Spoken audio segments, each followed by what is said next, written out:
Tervetuloa taas tänne Leffahullu-podcastin pariin. Tällä kertaa arvostelussa mielensä pahoittajan rakkaustarina, joka tulee siis ensi-iltaan nyt tulevana perjantaina. Mielensä pahoittaja elokuvasarja on jo edennyt 4. osaan ja meikäläinen pääsi siis ennakkoon katsomaan tämän 4. leffan. Elokuvan ohjaajaksi palaa edellisen osan ohjannut Mika Kaurismäki ja mielensä pahoittajan roolin 3. kerran astuu Heikki Kinnunen. Mukana menossa on myös Jaana Saarinen Saimin roolissa, johon mielensä pahoittaja sitten ihastuu, koska tämähän on mielensä pahoittajan rakkaustarina. Mä en ole vieläkään nähnyt tätä edellistä osaa, tätä 3. eskorttia etsimässä. Toisen osan mä katsoin joskus keväällä, mutta sen arvostelukin jäi tekemättä. Nyt täytyy varmaan tehdä se sitten valmiiksi, tai siis arvostelu on ihan kuvaamista vaille valmis.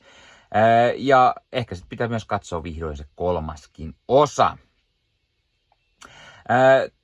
Tämä 4. mielensä pahoittaja leffa, niin tällä kertaa nämä mielensä pahoittajan pojat on pistämässä isänsä sitten vanhusten kotiin, koska isä on telonut itseään ja pojat on sitten, että eihän yksinään kotosalla pärjää, mutta tämähän ei tietenkään vanhalle jäärälle käy ja hän on sitten täysin eri linjoilla poikien kanssa. No sitten ihan sattuman kaupalla mielensä pahoittaja törmää kauppareissulla tällaisen Saimi-nimiseen naiseen ja ihastuu tähän. Tästä alkaa sitten mielensä pahoittajan rakkaustarina, jossa 2 vanhusta löytää toisensa ja viettää yhdessä aikaa. Tämä Saimi vaan sattuu olemaan sellainen taiteilijasialu, eikä viihdy kauan paikallaan. Vaikuttaako tämä johonkin? Entä se, että mielensä pahoittajan pojat on hieman epäileväisiä isänsä uudesta suhteesta? Tämä elokuva on herttainen tarina siitä, miten tämä vanha jäärä mielensä pahoittaja, joka elää menneessä, löytää uuden ihastuksensa, mutta onko hän valmis päästämään edesmenneestä vaimostaan? Ja millaiseksi tämä rakkaustarina sitten muodostuukaan? Tämä elokuva ei aivan yllä siihen 2. osan tasolle, mikä on mun suosikki tällä hetkellä näistä, mitä mä oon nähnyt. Se oli hauska, koskettava, jopa surullinen. Siis ei tämä missään nimessä huono ole tämä 4. osa, mutta se ei täysin pääse siihen 2. osan tasolle. Johtuu osittain siihen, että tämä ei ole ihan niin surullinen, haikea. Tämä on koskettava, tämä on hauska, tämä on enemmän romanttinen komedia. Mutta jotenkin se 2. Siinä toimi paremmin mun mielestä asiat. Heikki Kinnunen on edelleen loistava roolissaan mielensä pahoittajana. Ja Jaana Saarinen toimii hienosti rakkauden kohteena ja taiteilija sielu hahmona.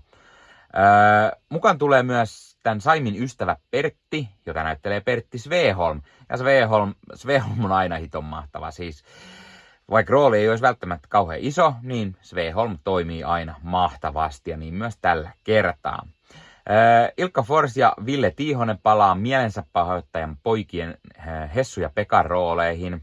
Ja Silu Seppälä on edelleen sitten tämän edellisen osan tapaan tämän mielensä pahoittajan naapuri Kolehmainen.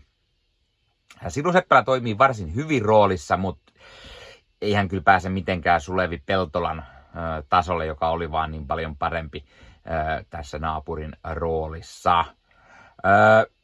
Ja kun miettii näitä leffoja, näitä tulee yllättävän tasaisen tahtiin. Varsinkin, no joo, ehkä nämä 2 edellistä on tasaisempaa, koska sitten on pari vuotta aikaa. Ohjaajavaihdos, mikä oli ekois 3 kaikissa oli eri ohjaaja, niin se ehkä vaikuttaa, mutta jotenkin mua ärsyttää se, että osa näyttelijöistä vaihtuu kesken, paikat vaihtuu, mielensä pahoittajan koti on eri eri talo, erinäköinen, se pihapiiri. Tää naapuri vaihtui, toinen pojista vaihtui taas, eri näyttelijä. Tietenkin eka osan jälkeen vaihtui myös päärooli, mutta se oli sinänsä ymmärrettävää, koska Antti Litja oli vaan sen verran vanha, että ei pystynyt tätä tekemään. Ja mun mielestä Kinnunen sopii mahtavasti tähän rooliin, ei siis siitä mitään pois. Mutta jotenkin se vähän niin kuin ärsyttää sellainen, että näitä muutetaan. Toki tästä tulee ehkä enemmän mieleen semmonen eräänlainen niin kuin isompi elokuvasarja. Vähän niin kuin Uunot tai Bondit. Jos asiat, paikat, näyttelijät, niitä vaan muutetaan, koska ne on niin pitkäkestoisia sarjoja. Niin tässä olisi vähän sama, paitsi kun tämä on vaan 4-osainen. Ja nyt nämä kaikki 4 on tullut 10 vuoden sisään. Niin se, että näin paljon vaihdetaan niin kuin näyttelijöitä ja muuta, niin se on vähän semmoinen ärsytys itselle. Ei ehkä kaikille, mutta meikäläiselle jotenkin. Kaiken kaikkiaan siis mä pidin tästä leffasta. Edelleen Tuomas Kyrön luoma mielensä pahoittaja on vaan hiton hyvä hahmo. Siis siinä hahmossa vaan tulee esiin se niinku, vähän niin kuin jokainen meistä. Ja varsinkin niinku vanhempi sukupolvi. Ne semmoiset kunnon jäärät. Ja semmoinen niinku perussuomalainen mies. Ja mielensä pahoittaja on siitä mahtava hahmo ja Kinnunen vetää tämän roolin todella, todella hyvin. Elokuva myös näyttää hyvin sen, että tämmöinen elokuvasarja, joka on jo nyt 4. osassa, niin se osaa vielä muuttaa tätä päähahmoa.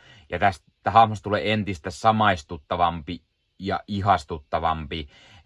Ja itse asiassa ei tässä leffassa mielensä pahoittaja edes pahota varmaan kertaakaan mieltään kunnolla. Vaan tämä niinku rakkaus vie mennessään. Ja se oli hyvä tämmönen lisä. Saadaan tämä elokuvasarjan pientä twistiä, pientä potkua, vähän erilaisuutta. Ja se toimii mun mielestä tosi hyvin edukseen. Mainitaan myös se, että oli muuten tosi kiva pitkästä aikaa katsoa kotimaista elokuvaa. Ja ihan vielä isolta kankaalta. Mielensä pahoittajan rakkaustarina. Arvosanaksi mä antaisin varmaan semmoisen 8/10. Kyllä mä siis tykkäsin tästä tosi paljon. Ja ehdottomasti suosittelen. Kannattaa käydä katsomassa. Siis jos tykkäätte aiemmista osista, varmasti tykkäätte tästäkin. Meno on tasattua laatua. Ei ole meikäläisen suosikki osa tästä sarjasta, mutta siis kaikki on edelleen mahtavia. Ja tosi mukava palata tämän hahmon pariin. Odotan myös innolla, että tuleeko vielä lisää. Kirjoja ainakin oli vielä useampi, josta ei leffaa ole tehty. Kerro he kommenteissa, mitä mieltä sä oot? Aiotko mennä katsoa tämän elokuvan, kun se tulee nyt ensi iltaan? Ja jos oot nähnyt, mitä mieltä sä oot tästä? Tykkäsitkö? Etkö? Miksi et? Mikä on sun suosikki näistä mielensä pahoittaja elokuvista? Oletko sä lukenut näitä mielensä pahoittaja kirjoja? Tai mikä on sun suosikki Mika Kaurismäen elokuva? Entä suosikki Heikki Kinnusen rooli tai elokuva, jossa hän on? Pistä kommentti. Ja hei, jos katsot YouTuben puolelta, niin pistä peukkuun, jos pistä kanavatilauksen muistoskellosta päälle. Näitä aina, koska tulee uusia videoita ja sen lisäksi kauttaa kanava kasvamaan. Eli kiitos kaikille, jotka olette kanavan tilanneet. YouTuben puolella siellä on jäsenyydet, superominaisuudet päälle. Sieltä voi jäsenet tulla kanavan jäseniksi ja sieltä saa erikoismainintaa esimerkiksi tohon nimen, kun on kanavan jäsen ja sit saa erinäköisiä hyviä asioita. Näkee ennakkoonkin. Esimerkiksi tämänkin on nähnyt varmasti jo aikaisemmin, jos on kanavan jäsen, tämän videon sieltä ja muita videoita tulee. Esimerkiksi täällä on paljon tällä leffahuoneessa kaiken näköistä, mistä on tulossa lähiaikoina varmasti video, niin niitäkin näkee sitten ennakkoon, kun on kanavan jäsen. Joskus tulee jopa pelkästään jäsenille tarkoitettuja videoita. Ja sen lisäksi on kaikki korostettuja vastauksia ja tila ja tämmöisiä merkkejä ja muuta kaikki. Kyllä te tiedätte YouTube-juttut. 0,99 € kuussa tai 2,99 € kuussa, niillä saa erinäköisiä asioita, kun tilailee tai on kanavan jäsen. Ja niitä supertykkäyksiä, superkommentteja, kaikkea voi laittaa, niin siitä tulee muutamat muutamat 10 sentit sitten tähänkin suuntaan, eli kiitos kaikille, jotka olette niitä laittaneet. Ottakaa Leffahullu somekanavat haltuun, Instagrami, TikTokki, Facebook-sivusto, jäne. Meikäläinen tekee Marvel Podcast Suomea, Star Wars Podcastia ja sitten sen lisäksi meikäläinen kuuluu Leffamediaan, jos on yli 30 sisääntuottajia, jotka rakastavat leffoja ja sarjojen katsomista, niiden arvostelemista ja kaikkeen leffoja ja sarjoihin liittyvää. Sieltä löytyy leffa- ja sarja-aiheiset uutiset, huut, trailerit, sieltä löytyy haastatteluja, kaikennäköistä leffa- ja sarja-aiheesta. Ja jos taas haluat ostaa fyysisiä leffoja, niin suomikassu.fi verkkokaupasta voi käydä ostamassa itselleen 4K:ta, DVDtä, Blu-raytä. Siellä kun käyttää koodia Leffahullu, saa 5 € alennusta, kun ostaa yli 60 €. Mikä se mukavampaa? Pikkualennus, ostaa leffat ja sarjaiset fyysinä hyllyyn, koska koskaan ei voi tietää, koska kun suoratoistopalvelu lähtee muokkaamaan leffoja, poistamaan niitä valikoimastaan. Usein kuvan ja äänenlaatu kärsii, koska suoratoistopalvelun pittivirta ei riitä. Kun leffa on fyysinä hyllyssä, siinä on paras mahdollinen kuvan ja äänenlaatu ja silloin niin kuin tietää, että varmasti saa laatu. Sen lisäksi fyysinen leffoissa on esimerkiksi bonusmateriaaleja elokuvan tekemisestä. Ostat jonkun erikoisjulkaisun, tyylikäs steelbook vaikka tai premium-julkaisu, niin tulee kaikennäköistä lisähärpäkettä myös mukana, magneetteja, julisteita, kirjasta, vihkosta sen leffan tekemisestä, kaikennäköistä muuta mukavaa. Sen takia fyysinen formaatti on aina jees. Noniin, tää oli Leffahullu podcast tällä kertaa. Ei muuta, ensi kertaa. Se on moro.